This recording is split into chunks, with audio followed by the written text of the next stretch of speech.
Well, it's midday here in Lagos. Welcome to Lunchtime Politics, reaching you live from our global headquarters in Lagos. I am Bukola Koka. Our top stories. President Bola Tinubu has returned to the country after a two-day trip to Guinea-Bissau, where he attended the 63rd Ordinary Session of the Authority of Heads of State and Government of the Economic Community of West African States. The Rivers State government is set to launch the first batch of 14 48-seater buses to serve as free transport scheme to cushion the effect of the removal of fuel subsidy on Rivers citizens.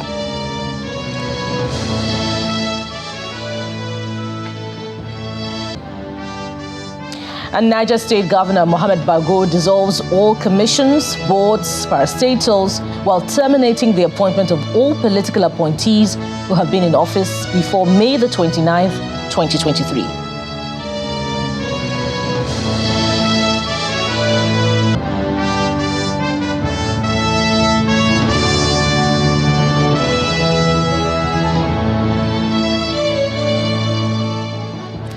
Well, thank you indeed for staying with us. And as we start off, the president has returned to the country after a two-day trip to Guinea-Bissau, where he attended the 63rd Ordinary Session of the Authority of Heads of State and Government of the Economic Community of West African States, ECOWAS, in Bissau. At the summit, which is the president's first meeting with the ECOWAS authority, President Bola Tinubu emerged as the new chairman of ECOWAS. The president warned that the threat to peace in the sub-region had reached an alarming proportion, with terrorism and an emerging pattern of military takeover of government that now demands urgent and concerted action from member states.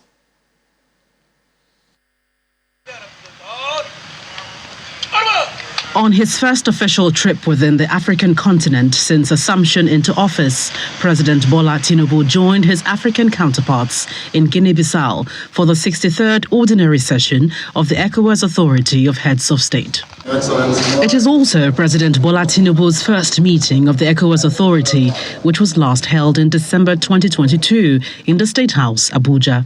A report of the 50th Ordinary Session of the Mediation and Security Council, covering security challenges faced by the member countries, the financial state of the body, as well as the Africa Continental Free Trade Area, were also cogent matters discussed. At the opening ceremony, the president of the ECOWAS Commission, Omar Aliyu Toure, congratulated Nigeria's President Bola Tinubu and that of his Sierra Leonean counterpart on their assumption into office as president. Excellencies, I would like to thank all of you for your attendance.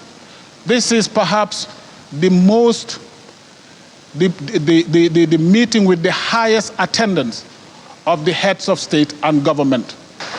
Peaceful political transitions in our region are always reassuring to our stability and is testimony of our deepening democracy. Speaking through an interpreter, President of Guinea-Bissau and outgone chair of the ECOWAS Authority, Umaru Embalo, lauded Nigeria for her efforts towards sustenance of peace and democracy, but illuminates persistent regional threats. Mesdames et messieurs, in this perspective, I would like to remind you how important and urgent it is for us to consider other ways of mobilizing financial resources from each member state with our strategic partners in order to create the necessary environment to operationalize our action plan against terrorism. Subsequently, President Bola Tinubu emerged as the new chairman of the ECOWAS after his predecessor and immediate past president, Muhammadu Buhari, who previously held the position from 2018 to 2019. According to a statement released by the special advisor to the president on special duties, communications and strategy, the new chairman of the sub-regional body, President Bola Tinubu, stated that insecurity and creeping terrorism were stunting the progress and development of the region. He says on peace and security, the threat has reached an alarming level and needs urgent actions in addressing the challenges. Indeed, without a peaceful environment, progress and development in the region will continue to remain elusive. In this regard, we must remain committed to the utilization of all regional frameworks at our disposal to address the menace of insecurity. The president, who further noted that there is also the Regional Plan of Action on the Fight Against Terrorism 2020 to 2024, says, "I will ensure that we immediately harmonize these plans and mobilize resources, as well as the political will towards the actualization of the initiatives. We must work collectively to have an effective regional counterterrorism measure." The president further asserts that we must stand firm on democracy. There is no governance, freedom, and rule of law without democracy. We will not accept coup after coup in West Africa again. The new ECOWAS chair had started off in Guinea-Bissau by giving Nigerian troops a morale booster when he commended the military for the enhanced stability in the region. We assure you of our commitment to peace and democracy across, not only in West Africa sub-region, but around the world. And hearing that the allowances are paid up to date, we continue to build a virile force. We are very proud of you. And we will not abandon you at any given time. Nigeria depends on you. Nigeria will show the world that you are responsible and you are focused. In the last 13 years, exports of Nigeria to Guinea-Bissau have increased at the rate of 23.3% annually, while the nominal GDP of the ECOWAS is pegged at $816 billion. Gloria Umezuke, Channels Television News. Well, it's another responsibility for President Bola Tinubu, a continental one at that, as he has emerged the new chairman of the Economic Community of West African States after President Muhammadu Buhari, who previously held the position in 2018. The new chairman of the sub-regional body declared that insecurity and creeping terrorism were stunting the progress and development of the region, as you've heard. Well, joining me on the program now to talk more about the task ahead of the president is the ECOWAS is a senior lecturer in the Department of History and International Studies, Lagos State University, Dr. Dakpo Thomas. Dr. Thomas, welcome to Lunchtime Politics. Thank you for having me. Yes, sir. So, Dr. Thomas, let's start by reflecting on the issues that seem to be most important for President Tinubu as he assumed chairmanship of ECOWAS. He spoke on peace and security and that coup after coup will no longer be tolerable. Well, whether it's Anglophone West Africa or Francophone West Africa, there is that problem of non-state actors. So how can we achieve unity of purpose, particularly with returning ECOMOG to its pride of place in the peace and security mission of West Africa? And also, how can the body, the continental body, pull its weight in checking coups after coups in the sub-region? Well, first and foremost, the process of integration still has to be enhanced. We must be able to amplify the process because it's very disheartening that since 1975, the sub-region is still at the level where it is today. The sense of integration, the sense of oneness, the sense of unity and everything is still lacking. We do not feel that we are part and parcel of one community. Each unit, each political unit, each country, that is to say, still sees itself as belonging to its own entity. Belonging to its own community. We don't have a unified community. We still have different ideas of different communities.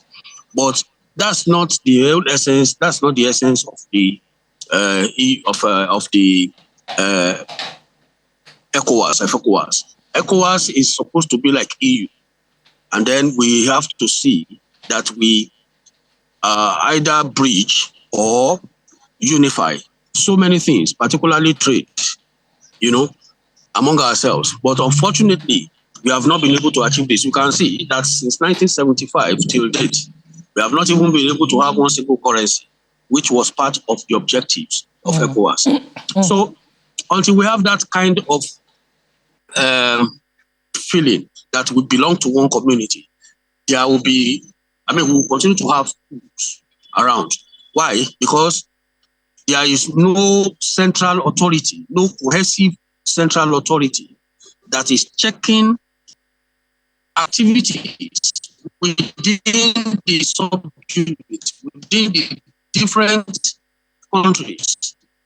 There is no, we don't have that kind of, so each country, by the time each country still sees itself as one or as not belonging to the whole, then it is obvious that different idiocies, different philosophies, different political systems will still operate. It is only when you are one, you can see the kind of cohesion that the EU has, but we don't have it. So Mali still sees itself as Mali. Nigeria still sees itself as Nigeria. Togo still sees itself as Togo. Ghana still sees itself as Ghana. Well, Dr. Thomas. So all these, yes. Yeah, part of what is responsible for that gaping lack of unanimity within the sub-region is the perception that Francophone West Africa is still tied to the apron strings of its colonial masters, hence that dichotomy. What can the rest of the sub-region offer Francophone West Africa that would engender that sense of unity within the continent? Well, that's one factor that is possible. But I still feel that where there is the political will, just like the new chairman said, the president of Nigeria, President Bola Tinubu, once there is political will for cohesion, for unity, for everything, then you forget about whatever colonial cleavages that you are still hanging on. We are talking about sub-region now. We are not talking about colonial legacies. We are not talking about colonial divisions or divisiveness. We are talking about one. We are talking about our sub-region. And so whether you are ruled by Britain, whether you are ruled by France, doesn't really matter. What matters is our will to subject. And in any case, we have to submit our identities, different territorial, our identities as different territorialities. We must submit to one body. We have to submit. So if we fail to submit in a situation like this, then the spirit of oneness cannot gel. It is only when you submit that you can now have the feeling that, you are still under authority, you are under a particular authority. But when you rule as different entities, and then you are not submitting your identity, you are still guiding your identities, you are still guiding your sovereignty, you are still protecting this, you are still protecting that. Most of the EU nations are ready to submit, and that's why most of them are doing all this integration. The integration, in fact, they have moved from integration to functionalism. But we are still at the level of integration, and we have not even enhanced it. We have not even amplified it. And it is as a result of our individuality. We still hold on to our position as different identities. So the way forward is that we must be able to submit. We have to submit. If you are not ready to submit, then there is going to be a problem. That is the first thing we must achieve. And then we are each country political actors. The political actors in different countries still feel that they can do what they should do. And there is nobody that is checking their SSs in terms of power contestation. Nobody is just checking any SSs of these people. And that's why you can see who is interfering. Who is intervening now? Who is intervening in Sudan?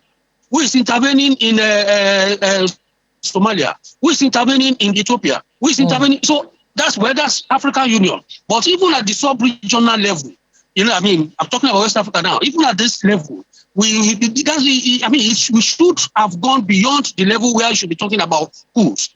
Once the model has been fashioned, once a model has been inculcated, once integration has reached a level where it will be very difficult for anybody to operate as a single entity, then it's very easy for us to move forward. Development is very far, and each country is developing at its own pace, not at the level, Dr. at the regional level. And Yes. Yes, Dr. Thomas, you advance arguments indeed that cannot be ignored. I reckon that the political actors, have their work cut out for them, particularly with the suggestion by the new ECOWAS chair, President Tinubu, that there must be a trade and investment summit in Abuja in October this year, where all of these issues can be addressed. We hope that they will walk the talk. We'd like to thank you, Dr. Dakwa Thomas, for your time and profound contributions on Lunchtime Politics. Dr. Dakwa Thomas is a senior lecturer at the Department of History and International Studies,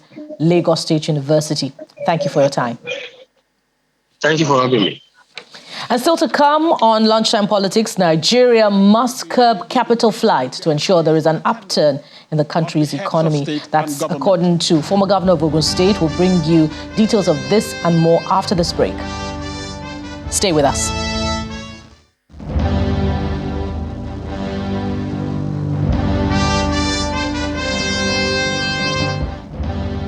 Welcome back to Lunchtime Politics on Channels Television. With the release of the suspended chairman of Ushongo local government, 82-year-old Mrs. Veronica Gajir, and her 3 other colleagues held by the Department of State Services on Friday, the People's Democratic Party, PDP, is calling out Governor Hyacinth Alia, who denied being remotely involved in their detention. The State Publicity Secretary of the opposition party, Mr. Bengba Yotiom, who accuses the governor's chief of staff and 2 other appointees of culpability, questions how the governor claims ignorance in a state that he superintends. The suspended official spent 5 days in detention. Well, joining me now on Lunchtime Politics to look more at the consequences of that detention and matters arising is the Benue State PDP Publicity Secretary. Welcome to the program, Mr. Bengba Yotiom.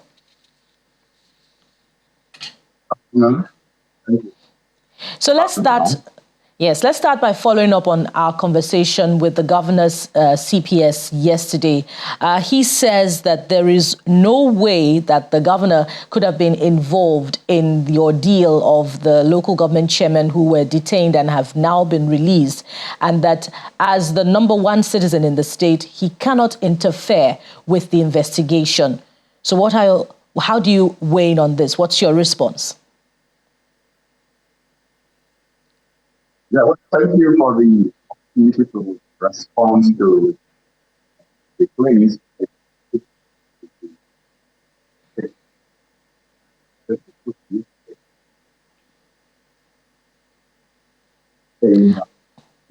I'm afraid we can hardly hear.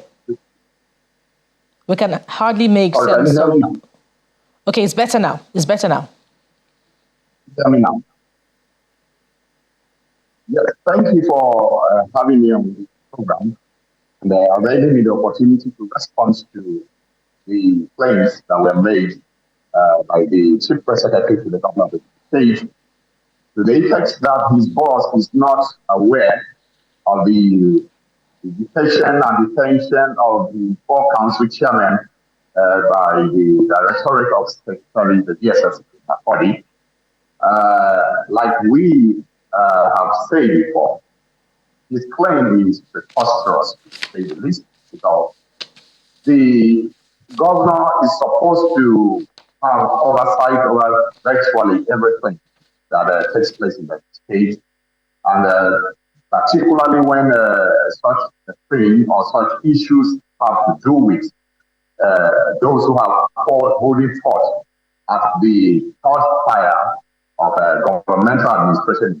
The governor cannot claim not to be aware that 4 council chairmen were arrested and detained by the DSS and paid there for 4 full days, and he wasn't aware. That doesn't make sense. In any case, to go down to specifics, the DSS had told the council chairman that they had been invited and detained to the petition that had been forwarded to them from the top, quote and unquote, from the top.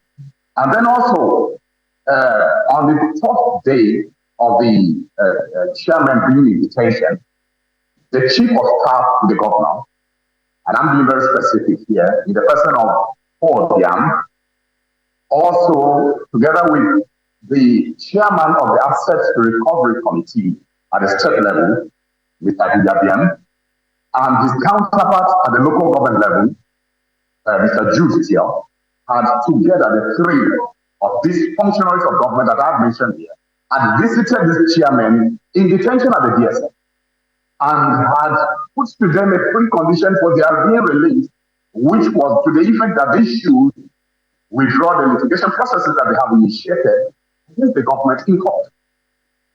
How else Mr. Yotiom, do we effect? The governor's aides are asking that you present evidence to prove this claim that indeed state government officials visited them while they were in detention.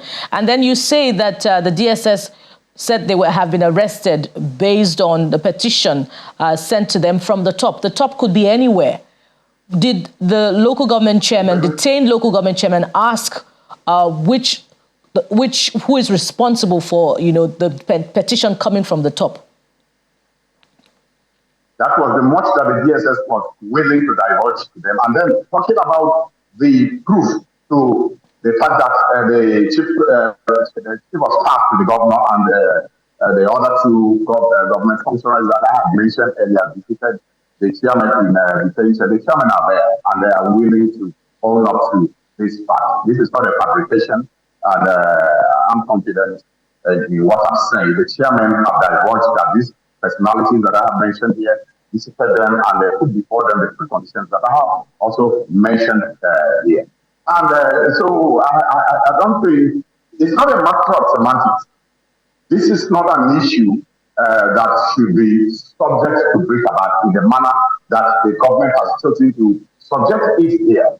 But we know that the fact. Moreover, let's look at this angle. The allegations that have been leveled against the council chairman are financial in nature, and that presupposes that the EFCC has a jurisdiction, or rather, purview over such matters. And that is where I'm headed. That is where I'm headed. Yeah. While they were in detention, were they allowed access to their lawyers such that the propriety of the DSS to investigate this matter could have been put to question? So were they allowed access to their lawyers while they were in detention? That wasn't arranged to them. They weren't giving that, such guarantees or such access to their rights to fair hearing. And up to this point, they have not been arranged. In fact, it took,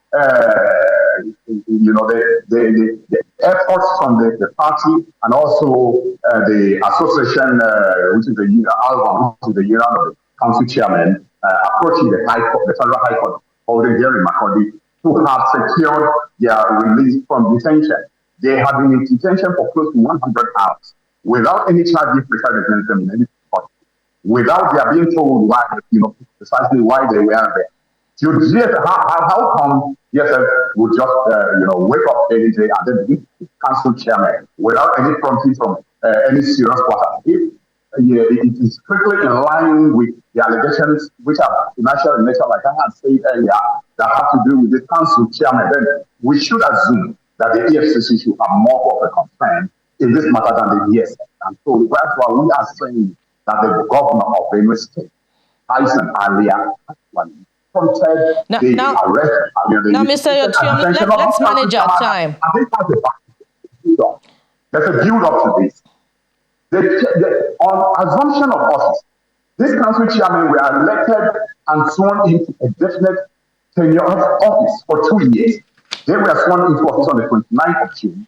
Last year. Mr. Yotiom, there are more questions. There are more questions to ask, particularly with your order obtained from the National Industrial Court stopping the investigation, I believe, but we're totally out of time. We want to thank you very much, Mr. Bengba Yotiom, Benue State PDP Publicity Secretary. Perhaps there'll be more time in the near future to continue with this conversation, and we hope that the matter will be amicably resolved between both parties. Thank you very much, Mr. Yotiom, for your time on Lunchtime Politics. Nigeria must curb capital flight to ensure that there is an upturn in the country's economy. That's according to the former governor of Ogun State, Senator Gbenga Daniel, who, while speaking on our breakfast program, Sunrise Daily, earlier today, explained that human and natural resources must be kept within the country to ensure that wealth is created and distributed properly. The biggest challenge we have in our country, quite honestly for me, is capital flight. How is that? Which means that if resources are left deliberately within the space called Nigeria, whether you like it or not, that money will continue to circulate in Nigeria, and it has great multiplier effect on the economy. Senator Gbenga Daniel there. The River State government is set to launch the first batch of 14 buses of 48-seater to serve as free transport scheme to cushion the effect of the removal of fuel subsidy on the residents. The vehicles are marked for specific routes within the state capital, Port Harcourt.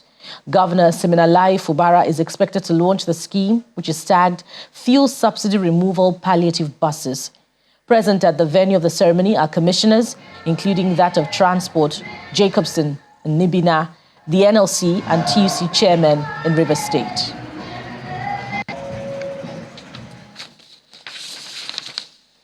And more stories now.